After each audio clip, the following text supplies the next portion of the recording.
Hello and welcome. I'm Leigh Ann Gerrans and you're watching W News, broadcasting from the Al Arabiya headquarters. These are our top stories. A state of emergency has been declared in Bangkok in Myanmar after a 7.7 magnitude earthquake hit Southeast Asia. Israel strikes Beirut for the first time since it agreed a ceasefire deal with Hezbollah.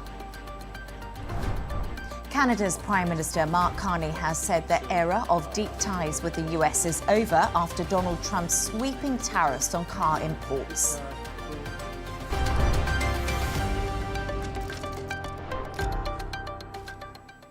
We'll bring you all the latest on all those stories in just a moment.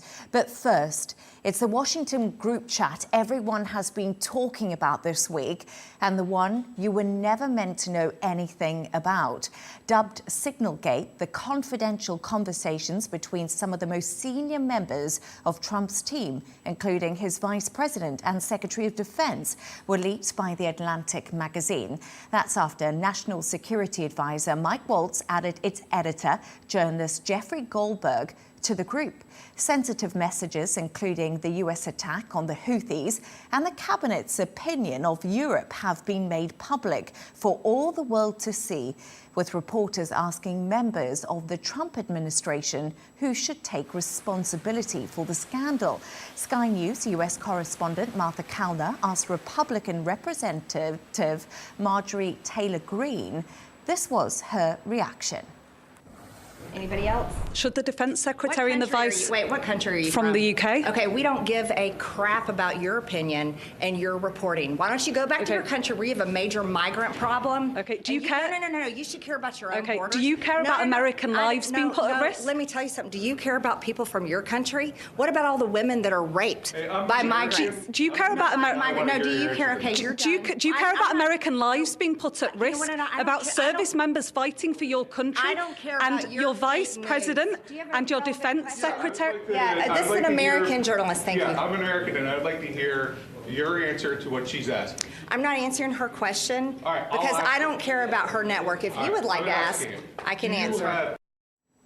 For more on this, I'm joined by Sky News US correspondent Martha Kelner. Martha, thank you so much for joining me. So this clip has gone viral. You've gone viral. What's the reaction been like?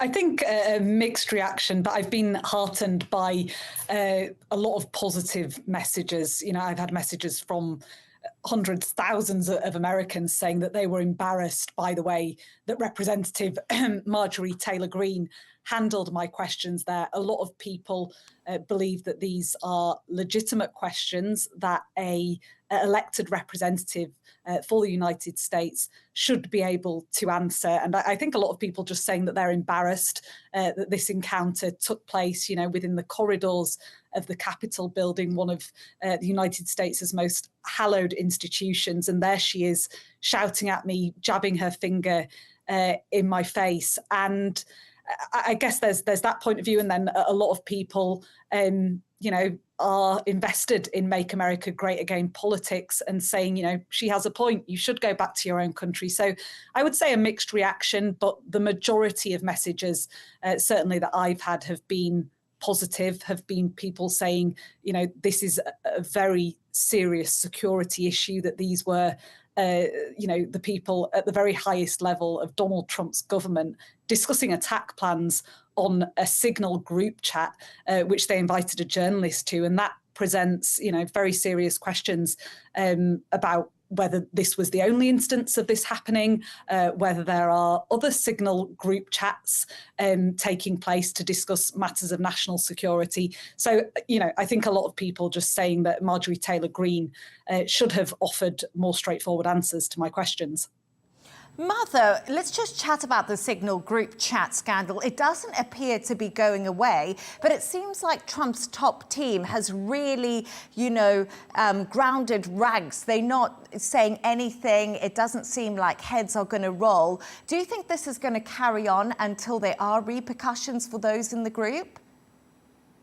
Yeah, I think Donald Trump and his, you know, inner circle thought that they may be able to tough this out, that they'd be able to navigate their way through this scandal by using this crisis management strategy of deny, deflect and attack. You know, we've seen the journalist Jeffrey Goldberg, the editor of The Atlantic magazine, who was invited into that group chat. We've seen him coming under fire from the Trump administration. He's been called a sleazebag by the president. Suggestions from the cabinet that Jeffrey Goldberg was just trying to make a name for himself, that his reporting is informed by left-wing bias. So I think the Trump team were hoping that they could try and deflect from the issue at hand here. I think it is proving a more stubborn scandal than they might have realised it would be. A lot of calls from Democratic Party politicians for resignations, for people to lose their jobs over this. I think that a lot of the focus has landed on the Defence Secretary, Pete Hegseth, one of the most senior officials within that group chat. People also calling for Mike Waltz, who is the National Security Advisor, to lose his job. And, you know, this is not going away. This story is still being covered wall to wall by the American network television channels. So I think it has some way to go yet. I think there still is the possibility that one or more of the individuals involved in that group chat could lose their jobs over this. Martha, you've also been on the lookout for that American journalist who sort of stood up for you when Marjorie was refusing to answer the question. Have you had any luck?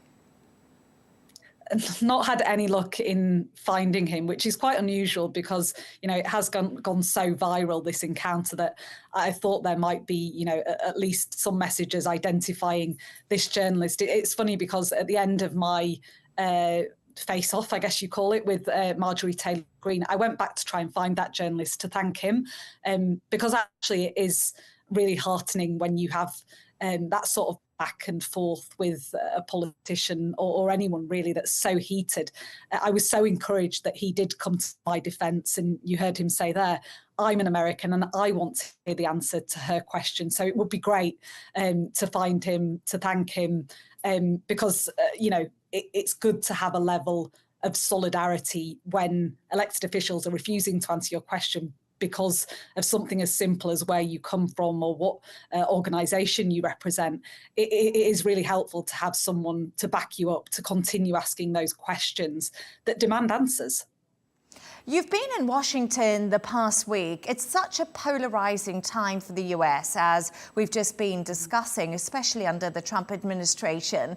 What's your experience been as a journalist right in the thick of it at the White House? What are you hearing? Yeah, this is a difficult administration to operate within. There's no doubt about that.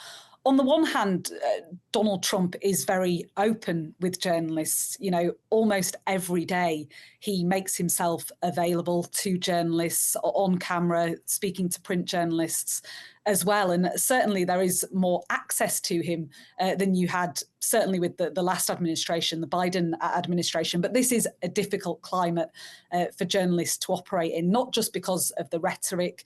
You know, you have the president himself sitting in the Oval Office calling out fake news, in his words, terming certain publications, certain journalists, the enemy of the state. So there's the rhetoric on one hand, but there's also the action that this administration is taking, the banning, for instance, of the Associated Press for refusing to call that body south of the United States the Gulf of America, instead calling it the Gulf of Mexico. They've been banned from White House briefings for doing that. You also have the Federal Communications Commission being very aggressive, ordering this inquiry into the funding of the broadcasters NPR and PBS, because they are seen by the Trump White House as showing left-wing bias. So this is a difficult administration for journalists to operate in. But I guess all the more important then for us to continue asking questions when we can, when we have the opportunity to do so. So after your viral moment with Marjorie, Martha, do you think you'll be invited back? Are you concerned about this at all? Yeah, I mean, I guess when you're asking difficult questions, there is the concern that perhaps, you may be termed difficult, a nasty person, but I have, I have a right to be in the United States at the moment, according to my visa. I have credentials which allowed me to be inside the Capitol building asking questions that day. So, I very much hope that I'll have the opportunities to continue asking questions of this Trump administration. And as I say, they do give journalists the opportunity to do so. The press secretary, Caroline Leavitt, she's often carrying out press briefings, Donald Trump regularly speaking to the media. So at the moment, there is, access for journalists from across the spectrum to continue asking these questions. So long may that continue. Martha, I must say, we've all been kept really busy as journalists due to a lot of Donald Trump's breaking news. So let's wish ourselves luck for the next few years of the Trump administration. But thank you so much for joining me. That's Sky News correspondent Martha Kelner there. Once again, thanks so much. Thank you.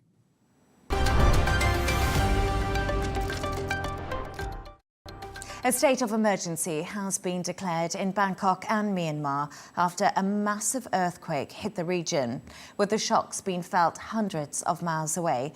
The death toll continues to rise, and many are believed to be injured after multiple buildings collapsed during the 7.7 magnitude tremor.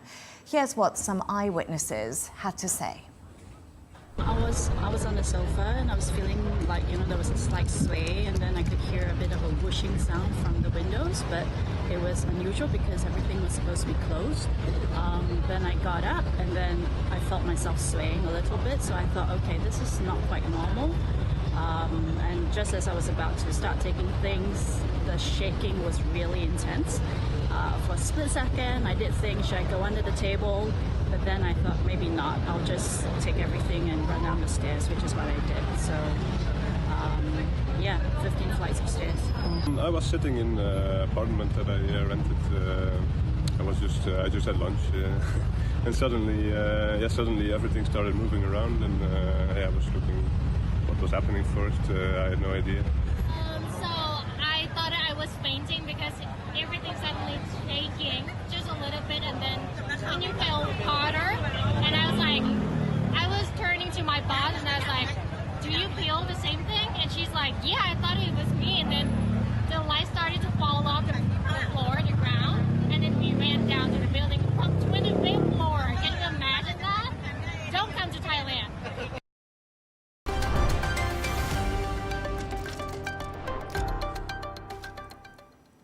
Now, earlier this week, Prime Minister Benjamin Netanyahu threatened to seize parts of Gaza if Hamas did not release the remaining hostages. Meanwhile, Hamas has warned they would return the hostages in coffins if Israel does not stop bombing Palestinian territory. The death toll in Gaza rose to over 50,000 days after Israel resumed its military strikes in Gaza, breaking the ceasefire with Hamas. Al Arabia's Washington bureau chief, Nadia Bilbassi, sat down with U.S. hostage envoy Adam Boehler, who told her the U.S. are adamant they will get their hostages back. We will stop at nothing if it means getting Americans home, including Idan. There are 4 bodies of American citizens there. But I will say President Trump has given a very specific charge, which is to bring Idan and those 4 bodies home, and also to bring all home from a hostage perspective. So they're connected. This isn't an in and out from our perspective. And it's the way we're going to bring stability to the region. And that's what Steve Witkoff's working on. We work very closely on these things. But I will tell you something. If it means release of hostages, we're always open to having a dialogue. But it's got to be the right circumstances, and it's got to mean the end of terror. Look at how much progress we made. I mean, look at where Secretary Rubio, where Mike Waltz, our national security advisor, where did they hold those talks? Riyadh and Jeddah. And Saudi. Imagine that. Look at the strength of our relationship. Look at where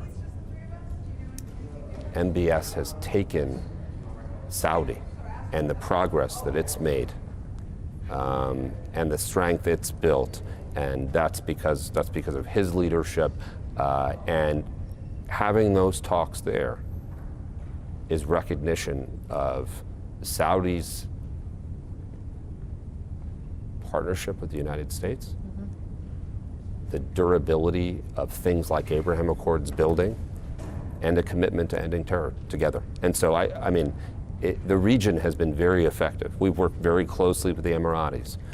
You know, I just went to Afghanistan, and that was facilitated out of Doha in Qatar and with Emirati help. We worked very closely together, and it's made a difference. And so I think you're going to see a new region. This is what Steve Witkoff is working so closely on, which is how do we create a pan-Arabian strength, this strength together, with Israel, by the way, together, to make sure that terror doesn't have existence, and that will mean a lot of strength for the Middle East going forward. And Saudi, UAE, they're prime players in this. Egypt, they're prime players in this because they're allies. And I think we've all been working together to say things like Hamas, et cetera, that has to end. There's no progress happening when people are being taken hostage. It just creates destruction. Now let's focus on our strength as a region, the strength of the Middle East region with our allies. That's what's going to happen.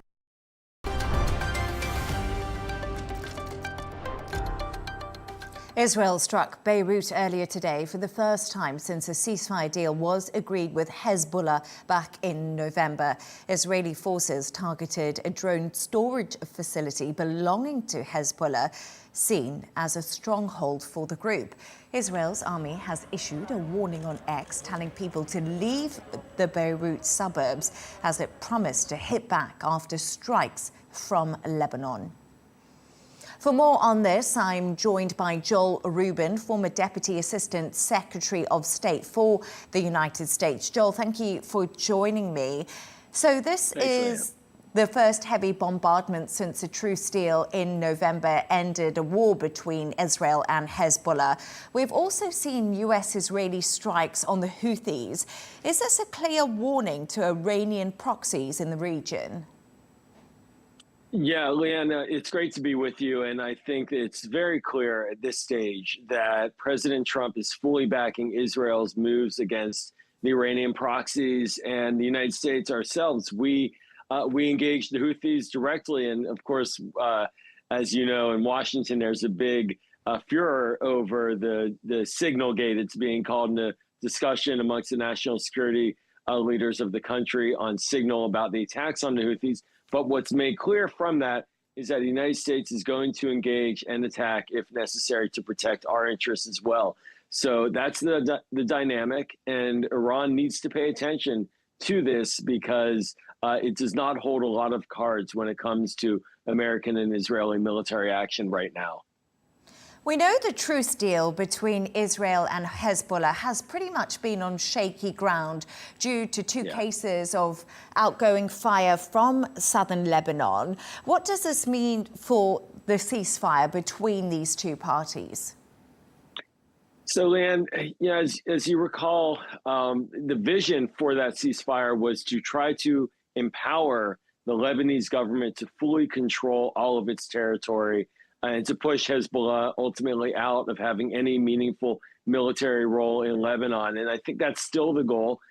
Clearly, the United States, when our diplomats go out and engage, and Morgan Ortegas, for example, the deputy negotiator on the Middle East for the State Department, she was out in Beirut not so long ago, trying to push and support and cajole the Lebanese government to take control. But until that happens, I think we're going to continue to see these firefights and flurries. It's in no one's interest to have another full-scale military conflict in Lebanon, but it is going to be happening again and again if Hezbollah is allowed to have free reign in southern Lebanon. Israel has deployed units around Gaza, where a separate ceasefire has also broken down. Does Israel have the capacity for wider military intervention in Lebanon? Well, in Lebanon, to your point, Israel's not built for long wars. I should say it like this. Israel's military is a popular military, all adult men and women serve or those who are within the regulations do serve. But that's not a military built for long wars that continue without endpoints.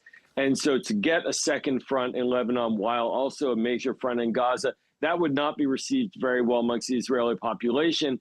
But that said, Israel does want to defend its borders, and the Israeli people do not want to take incoming from Hezbollah. So I think the calibration of how much force to employ is an important discussion, but I don't think you'll see much opposition in Israel to responding to Hezbollah provocations. And Hamas is still refusing to release the hostages. Right now, we're seeing tension in Israel over this.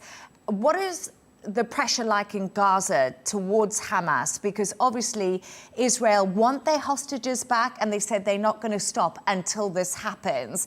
Do you think that we're on a really dangerous precipice for military intervention in the Middle East? You know, my fear in looking at this and watching this now for the last year and a half is that the will to have a full ceasefire and end state to this conflict, ultimately leading to a two-state solution, that will is diminishing by the day. And to your point, which is a very important one, people in Gaza are protesting Hamas right now and its lack of interest in ending this war and in returning the hostages. And the same thing goes in Israel. There are many thousands of Israelis who are protesting a re-engagement without getting the hostages out.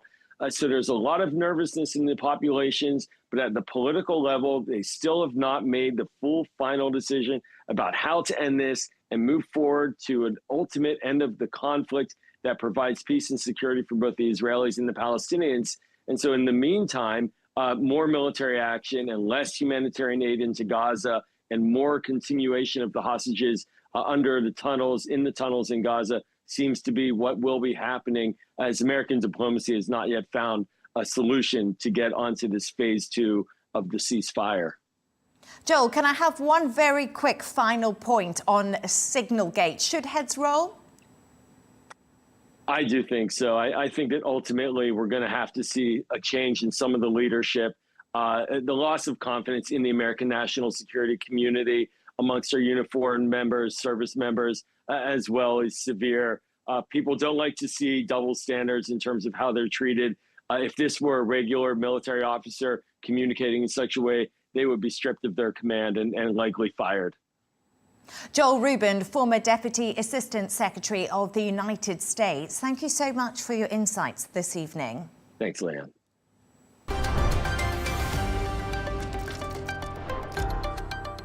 Let's take a look at some of the other stories making the headlines today.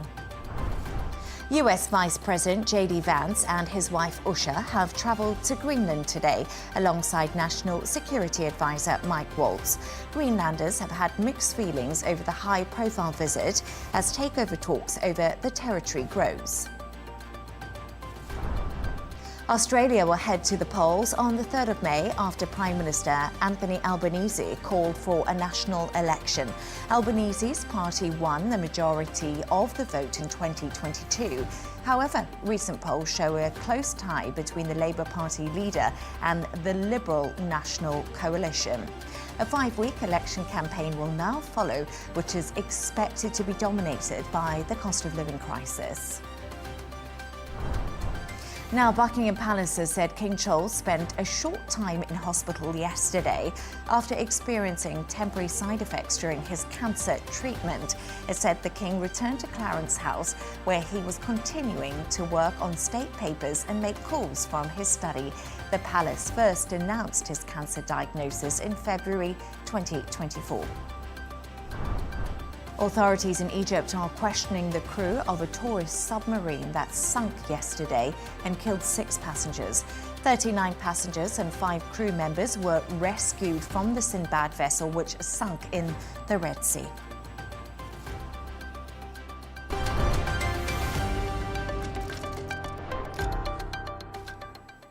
Canada's Prime Minister Mark Carney has said the era of deep ties with the US is over after Donald Trump's sweeping tariffs on car imports.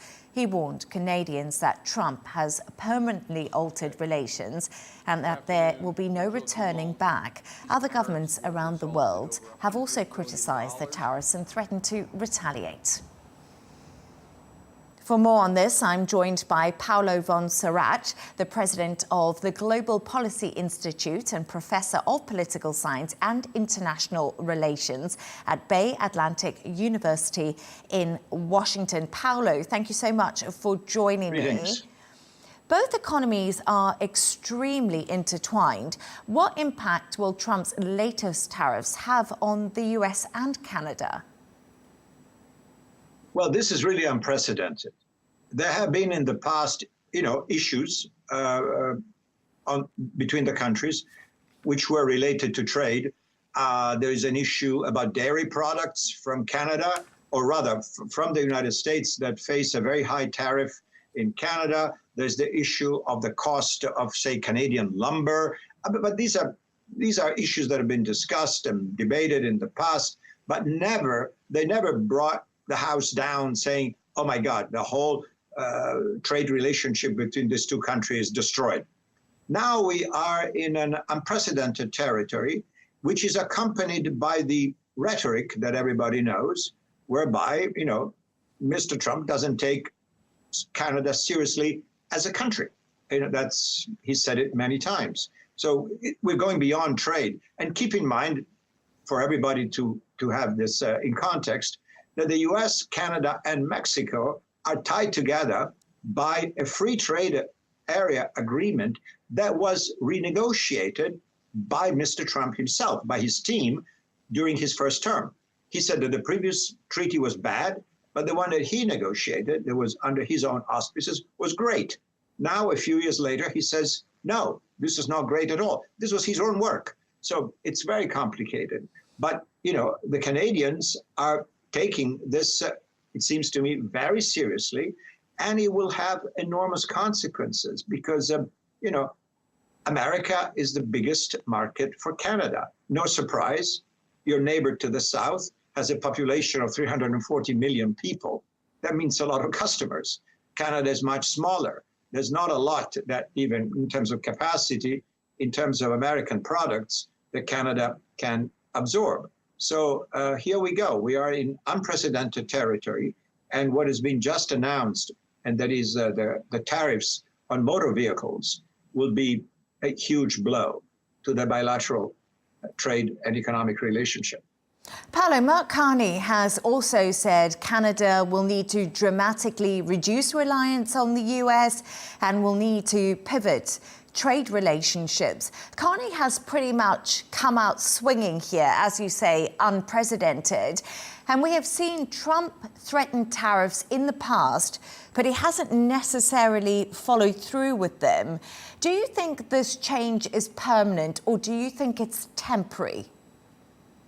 Well, it's really, really difficult to know because, as you pointed out, Mr. Trump launches ideas, and then he says, okay, now I changed my mind. Oh, we're having negotiations, say, with Ottawa, and they're very productive, because we, without being tough on them, we forced them to take issues seriously. And now we are negotiating something different, which is to my satisfaction. And so the tariffs are lifted. This could happen tomorrow, for all we know. It's really difficult to predict, this sort of mercurial fashion of making big announcement, changes, modifications, deletions. We really don't know.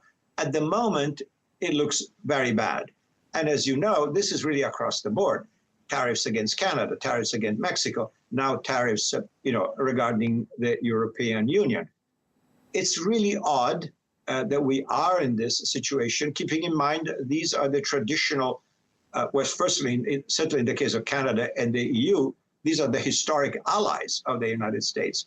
Mexico, for better or worse, is the biggest trading partner of the United States in the world, more so than China today.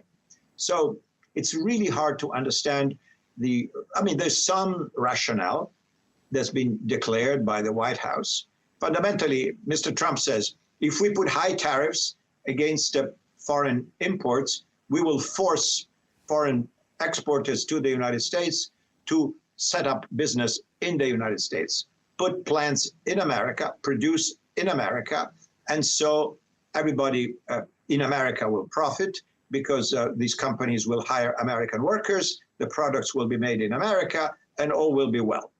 That's one scenario. But many economists and trade experts are skeptical. They're not quite sure that this is going to work this way. And let's add that, at least in the short term, American consumers will be penalized. They're imported goods, and this means 95% of what Walmart, the largest distributor in the world, sells to mostly low-income people in America. These are all imported products. And if you put tariffs on many or most of them, that means that the American buyer will find, the goods in the store more expensive. So that's something, actually, I just wanted to move on to something there. That's what I wanted to ask you about, because we saw US consumer spending actually rebounded in February. But many economists predict this could be down to higher prices, as you mentioned, in places like Walmart. So there are fears of rising inflation and a possible recession. Do you think these fears are founded? Well, yes, they are definitely founded. Of course, as you know, economic predictions most of the time tend to be wrong. Even those who do this professionally and advising everybody says this is going to happen, that's going to happen, and then it doesn't, or it happens in a different way. But yes, when you create a situation whereby you are depressing American sales abroad because countries that are targeted by tariffs will reciprocate, right? They will retaliate, and there will be tariffs on American exports. This will depress foreign sales for at least some American products, which means less business, probably layoffs. People will lose jobs because these companies, cannot produce and export as much as they used to. That's one issue, and that's bad. That really is about recession. But then there's the inflationary element, because when you put tariffs on all sorts of imported goods, that means stuff becomes more expensive for the average American consumer, and it's inflationary. And keep in mind that tariffs are regressive. If you raise the price of something that is commonly used by most people, who suffers the most? The low-income people who spend more of their discretionary income on primary goods. A very wealthy person doesn't really care if an imported Mercedes costs $10,000 more. It doesn't really matter that much. But for the low-income American, if the cost of a Volkswagen or a smaller vehicle or a Korean car or a Japanese car, which are very popular here, if you raise the cost of that by $10,000, well, that makes a huge difference. Paolo von Schirach, we're going to have to leave it there, but thank you so much for joining me. Great insights. President of the Global Policy Institute and Professor of Political Science and International Relations at Bay Atlantic University. Once again, thank you so much for your time. Thank you. A pleasure. Thank you. A reminder of our top stories. A state of emergency has been declared in Bangkok and Myanmar after a 7.7 magnitude earthquake hit Southeast Asia. Israel strikes Beirut for the first time since it agreed a ceasefire deal with Hezbollah.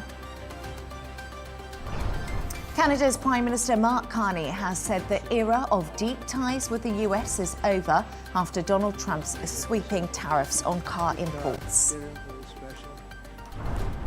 And that's all from us on W News. Thank you so much for joining us. Special interviews with the US hostage envoy and an interview with the Olympic Syrian swimmer are all coming up next, followed by the dressing room. And of course, don't miss Tom Burgess-Watson with a GNT. Lots for you to watch this evening. Good night and happy Friday.